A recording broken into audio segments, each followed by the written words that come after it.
When I was a kid, my mom used to take me to the community pool all the time. She'd spend the afternoon doing water aerobics with the other moms while me and the other kids played in the shallow end. It was a nice place, had plenty of slides, pool noodles, and colorful murals. There was even a little jungle cave area where they had water jets, making the water bubble. There were a couple of colored lights and a little speaker playing jungle sounds, parrots, elephants, tigers. To my 6-year-old mind, that was my favorite place in the world. However, it wasn't constructed very well. Once when I was sitting in there, a piece of the concrete wall came off. A disc-shaped slice of concrete struck me at the base of the skull, knocking me out like an off switch. I have little painful glimpses of memory from being underwater, looking at the blinding green light while my lungs refused to listen. They didn't notice me until the blood came out the other end, thanks to the water jets. I was without air for about 4.5 minutes before they got the water out of my lungs. That's how I lost my sense of taste, agousia they call it. It's the one piece of brain damage that is permanent from that accident. In every other way, I'm fine, but it's strange how much such a small thing can affect you. For example, the last thing I remember tasting was a piece of strawberry mint gum that my mom handed me in the changing room. I still remember it after all these years, and whenever I see something colored, a combination of pink and green, the taste comes to mind. I can still feel different textures, and some textures are better than others, but I can't differentiate sweet from sour or salty. I can also feel spice to a degree. That's not a taste, that just kind of hurts. After the accident, my family couldn't stay. Mom got in a nasty legal battle with the local municipality. We moved from Chatterblinds, New England, all the way to the town of Juniper, West Virginia. My dad got a job with sheet metal while my mom worked part-time at a travel agency. The change was devastating to my budding social life, but by the time I got to high school, I was just another face in the crowd. My New England accent was buried deep. High school can be rough for anyone, but for a tasteless kid in the early 2000s, then it was downright violent. I wouldn't notice how some asshole dropped dishwasher powder into my food until I got sick during recess. They'd just watch me shovel it down, bite by bite, and laugh. I once made the mistake of saying that I loved classic Coke. I just wanted to say something relatable. Turns out I was given a red cup of Dr. Pepper. I couldn't tell them apart. And from that day forward, I was Classic Coke, or CC, a name that had mutated into various slurs over time. I want to tell you about my last year of high school. It was early autumn. We had all been ordered to the indoor pool where we'd be spending our next 3 PE sessions doing CPR training and swimming exercises. I was banking hard on being allowed to skip it. Not only because I didn't want my classmates to see me in my swim trunks, but because I'm not particularly fond of water. Standing in it or near it makes me hyper-aware of my breathing and my heart starts racing. It's not even a conscious thing, it just happens.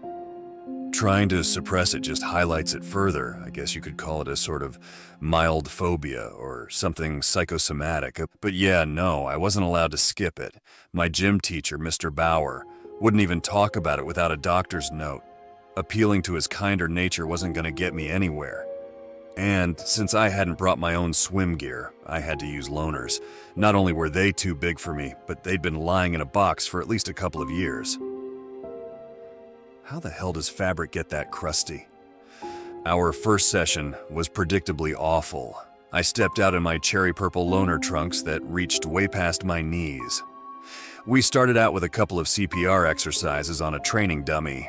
I was selected to go first since I couldn't taste the plastic anyway.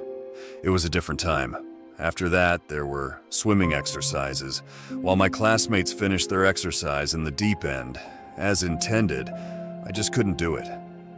I had to stick to the shallow end with the kids' stuff. There was even one of those big-mouth Billy Bass toys that got triggered every time I swam past. Every time that jingle started playing, it got a big laugh out of someone. "Take me to the river," the mechanical fish would sing. "Drop me in the water." I asked Mr. Bauer to move it, but he just urged me to finish without making such a fuss. Sigh. The second session was even worse. I was forced to swim in the deep end and had some kind of panic attack. I remember this intense sensation of the air not being enough and my lungs feeling like they just couldn't fill. I screamed for help. Mr. Bauer had to drag me to the shallow end, where I clung to him like a scared cat. I couldn't look at my classmates after that. They, however, invented a couple new nicknames. CC, as it turns out, rhymes with both PP and wee wee. Someone suggested that I probably was so scared that I pissed myself. I didn't, but that didn't stop them from suggesting that I did. Needless to say, there was no way in hell I'd ever go to that third session. The morning of the third session, I chugged some dish soap and threw up in the bathroom. I couldn't taste it anyway. Might as well have been orange juice. My mom called me in sick, and I got to spend the day at home. I think she figured out I was faking it, but maybe she realized that if I was ready to drink dish soap to get out of something, it might be really bad. Either way, I had a great day. I watched movies, listened to music, and caught up on my comic books. The kind of thing you save for a rainy day. When I got back to class the next day, I was told I had to finish the mandatory third session at a later date. But by the grace of God, the pool was shut down before I got the chance. Turns out there was some kind of groundwater leak thanks to a small geological event. The water was tested positive for parasites. Nothing serious, but something you shouldn't be swimming in. Might get bug bites. This is where things started to take a strange turn. A few of my classmates were taken in by the police for breaking into the pool area at night.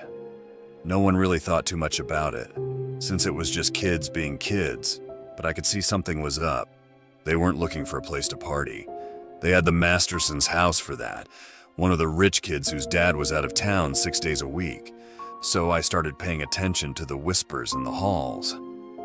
There was nothing outright wrong, but I'd pick up little bits and bobs that hinted at something going down.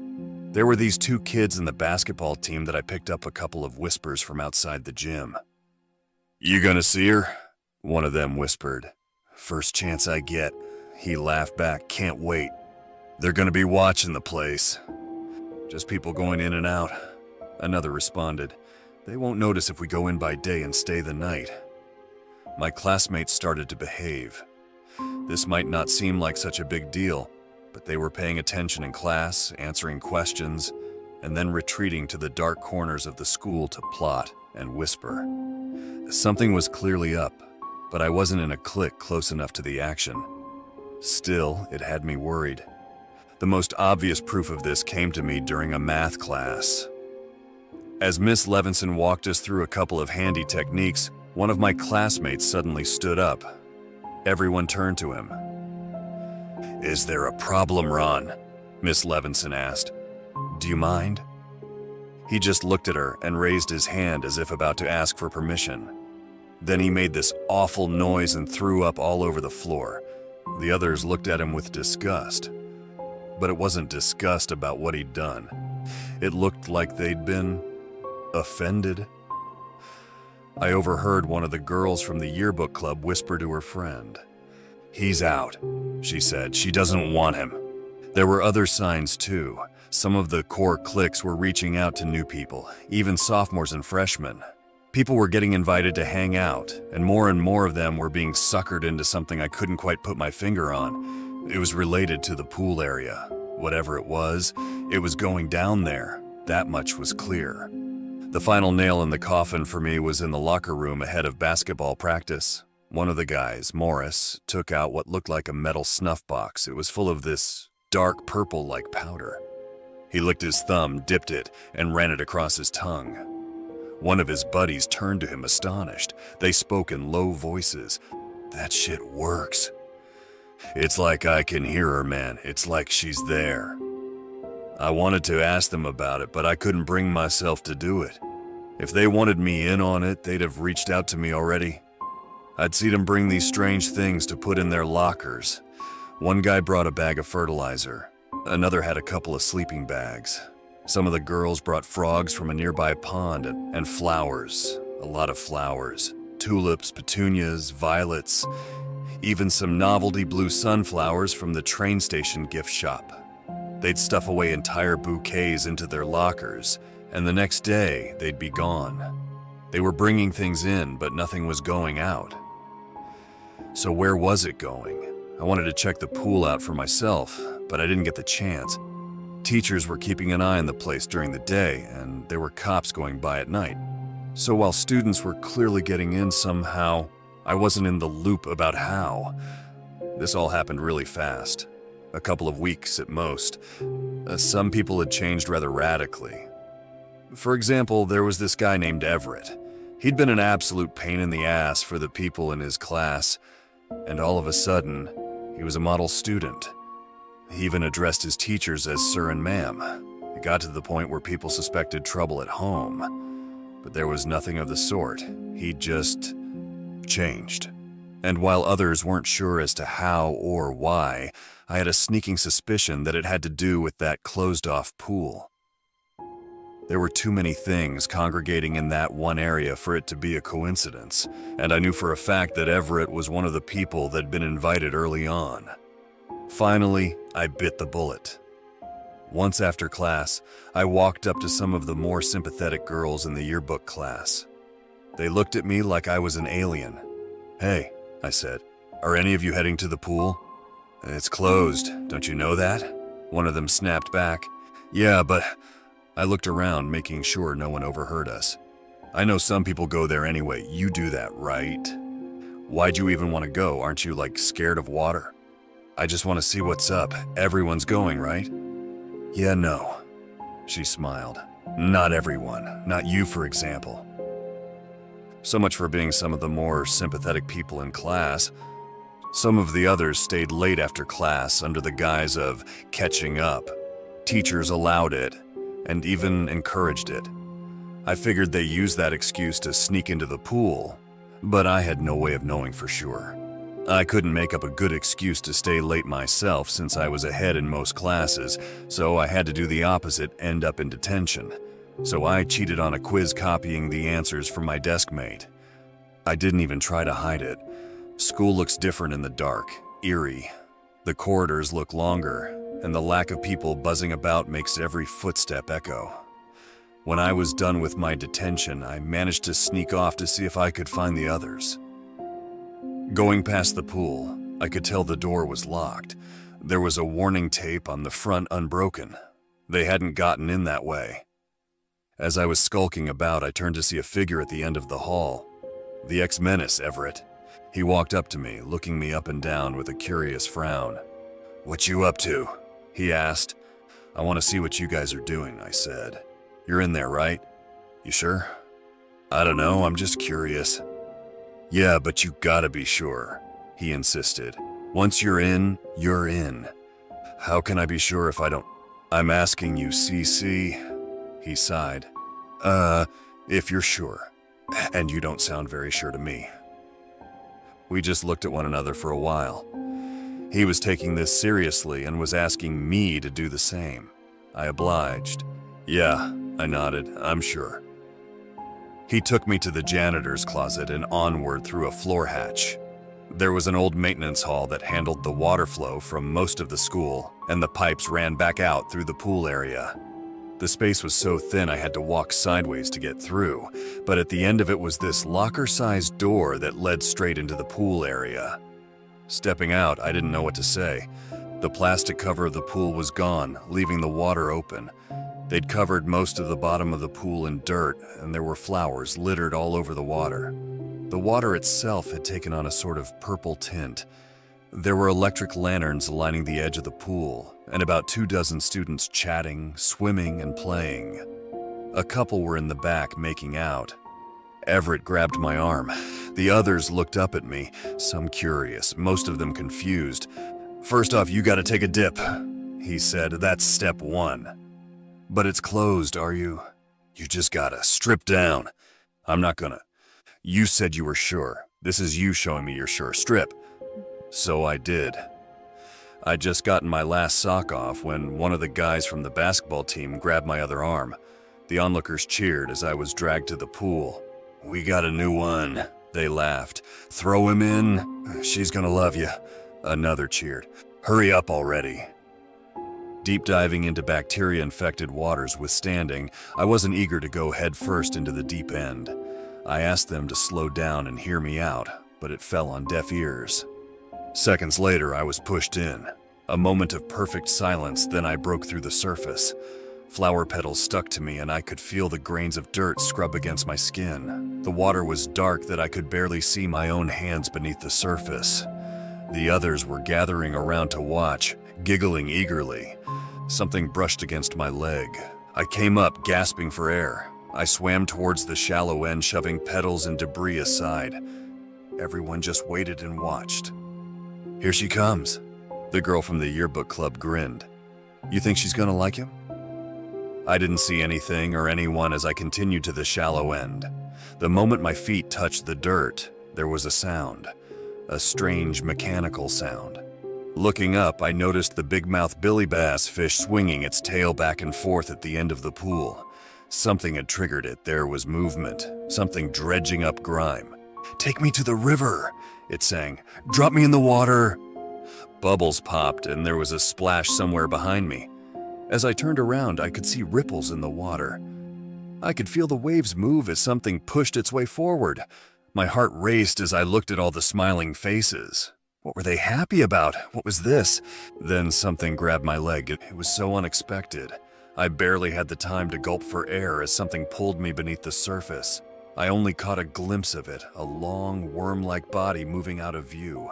Every segment as thick as my arm and wide as my torso. I burst through the surface and beelined for the edge of the pool. They weren't letting me out. "I told you he couldn't do it," someone yelled. "He's gonna fuck it all up. Kick him back. He needs to stay in longer." "What's wrong with him?" They kicked at me, pushing me back down. No matter where I looked, there was someone there to fight me. I could feel hands, at least 4, some grabbing at me, others just exploring me, touching my hair, poking my spine, tickling my feet. A worm-like body brushed against my back as it squirmed past me. Then it grabbed my feet, pulling me under again. It had been swimming around me, clearing out the grime of the water. It pulled me to the bottom of the pool, making my ears pop. The thing was at least 25 to 30 feet long. It had a slight purple color, which seemed to affect the water around it as it moved. It had bent itself in a sort of C shape, where the bottom half had me grabbed and the top half faced me. It had no head. I was staring into an open neck, like the mouth of a lamprey. Vibrating beak-like teeth in perfect formation, undulating back and forth with each passing heartbeat. Randomly spaced across its body were these thin, twig-like arms, ending with 3 webbed fingers. These were what had me grabbed. I couldn't breathe, I couldn't think. Every bone in my body wanted to fight my way out. I was convinced these people had thrown me in to be eaten, a sacrifice to whatever the hell this was supposed to be. Was this her? The one they'd been referring to? It had to be. There were vibrations coming from it. I could feel them. But the more I listened, I slowly came to realize that it wasn't just vibrations. They were sounds. A voice? I clawed my way to the surface, kicking and screaming. It let me go. I breached the surface, screaming for help, crying, begging for it. Again, they laughed. Some seemed genuinely confused. I waded towards the shallow end, watching the segmented body wriggle just under the surface. The others gathered around the edges of the pool, ready to kick me back in. Turning back towards the thing, it suddenly rose out of the water like an angered cobra. Closing in at alarming speed, it came up to me, face to face. "Damn," someone muttered. "You just can't, you know? Fucking gorgeous." Not even one of them reacted as I thought they would. They were praising it, complimenting it, speaking about it like it was the most beautiful thing in the world. The guys were drooling and the girls were awestruck. They all gathered around to see what I'd do. It closed in on me. 6 little twig-like hands touched my arms, then my chest, feeling my pounding heart. Carefully, it descended under the surface again. This time, it gently pushed on my head, just enough for my ears to go under the water, while keeping my mouth above the surface. I could breathe. It was speaking. I could hear it in the vibrations. "Listen," it repeated. "Listen, please." It was the most surreal moment of my life, lying there belly up in front of a spellbound crowd, like a nightmare I'd never had, feeling the poking and prodding fingers across my back, my thighs and my arms. "You don't see me?" it asked. Yes, I said. "I see you." "You see other me," it rumbled back. "Not me." The segmented body bumped against me as it moved under, then beyond. The vibrations were clear, but a little more distant. "You're not affected," it continued. "You are faulty." "I don't understand." "I can't live on your tongue," it vibrated. "I can't help you."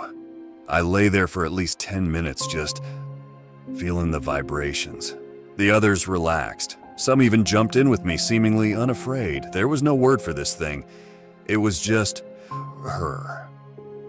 It didn't want a name. It didn't need one. She was frustrated. She seemed to have a strange effect on the others that just didn't work on me. I didn't understand why, and it didn't either. That is, until I explained my lack of taste.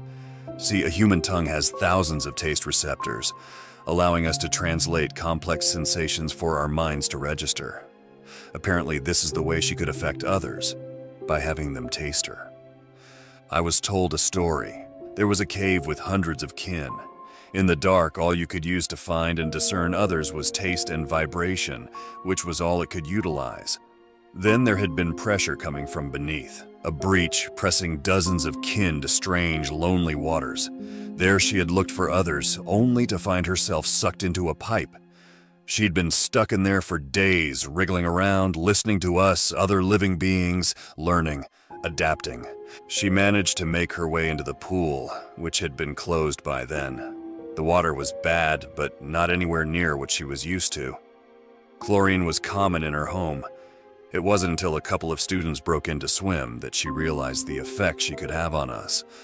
The substance she used to communicate with others of her kin were intoxicating to humans, making us experience a dreamlike high and more. But without taste, I couldn't translate that sensation. All I could do was listen. By the time I stood up, I looked to the others around the pool. They spoke in unison. "She lives in us," they said. "We listen." They stretched their arms out, ready to pull me in. I couldn't see her the way they did, but I was still a part of this. I was in on the secret. I was in the know with the others. And I'll be honest, it felt amazing. Terrifying, but amazing.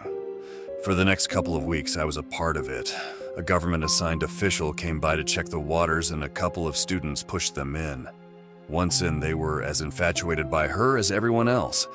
They were eager and willing to lie to keep the secret, shutting the pool down for the foreseeable future. I talked a lot about her with the others. To them, she was this gorgeous, otherworldly human woman, like a fairy tale siren or mermaid. They couldn't put her into words, it was just this thing that she was. I tried explaining how I saw her, but they couldn't grasp the idea.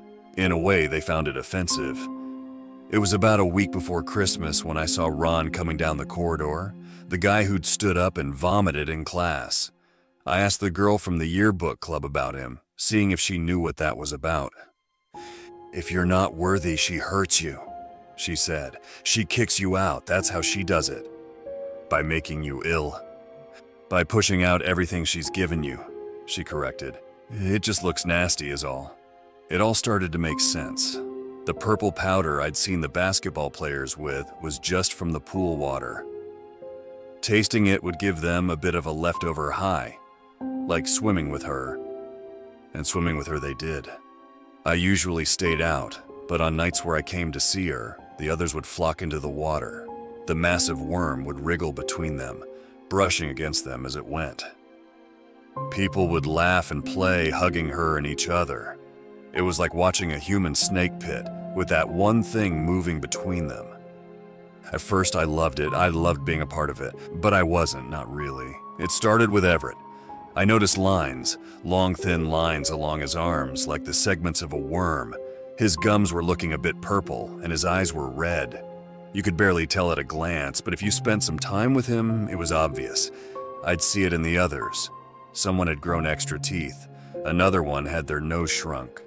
One of the girls had her fingers grow another 3 inches. Everett eventually stopped coming to class. He'd just sit by the pool all day. His hair had fallen out, along with his nails and teeth. He'd grown a new set and didn't need his old ones. They'd started to feed her. Mostly fish, but she didn't shy away from raw meat. She'd just suck it into her gullet. I'd watch the teeth chomp down in a circular motion, grinding the flesh to a mush for her to drink. There was a rumor going around.